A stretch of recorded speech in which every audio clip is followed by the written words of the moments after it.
रामानुज और रमा की दो बेटियां हैं, श्यामा और गौरी। श्यामा का रंग काला है तो गौरी का रंग गोरा। उन दोनों बहनों में बहुत प्यार है। वो साथ खेलती हैं, साथ पढ़ती हैं और साथ ही शैतानी भी करती हैं। और उनमें से अगर कोई बीमार पड़ जाए या किसी को कुछ चोट लग जाए तो फिर पूछिए मत। माँ, गौरी का घाव कब भरेगा? सुबह से शाम हो गई, बेचारी को बहुत दर्द हो रहा है। अरे वो घाव है, ठीक होने में समय लगेगा।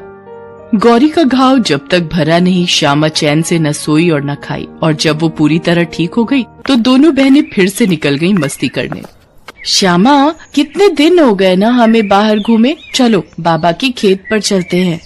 रामानुज की फसल इस साल बहुत अच्छी हुई थी, इसलिए वो बहुत खुश था और उसने इस बार अपनी दोनों बेटियों को देने के लिए चांदी का एक जैसा ही लॉकेट बनवाया था। लॉकेट में एक ढक्कन था जो खुलता था। रामानुज ने दोनों बहनों की तस्वीर भी उसमें लगवा दी थी। श्यामा और गौरी को जब उसके पिता ने ये लॉकेट दिया तो दोनों बहनें खुशी से उछल गईं। गौरी, ये लॉकेट कितना अच्छा है ना, देख इसमें हम दोनों की तस्वीरें भी हैं। हाँ श्यामा, मुझे ये लॉकेट बहुत पसंद है। एक काम करती हूँ, मैं ना अपने वाले लॉकेट में तेरी फोटो लगा लेती हूँ और तू मेरी फोटो लगा। अगर हम कभी दूर हुए तो कम से कम फोटो तो तुम्हारे साथ रहेगी। पर हम दूर क्यों होंगे? मुझे तो हमेशा तेरे साथ रहना है, तेरे बिना नहीं रहना।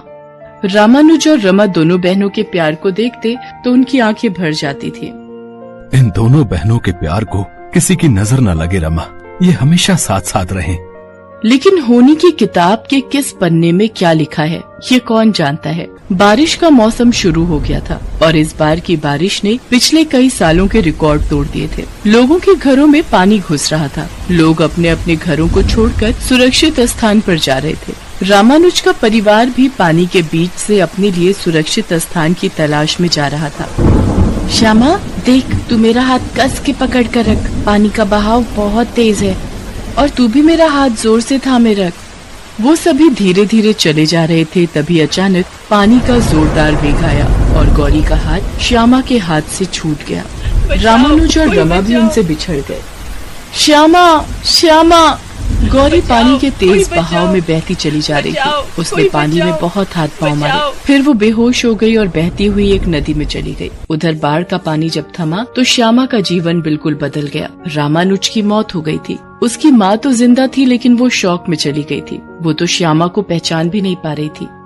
माँ, मैं हूँ श्यामा, तेरी बेटी।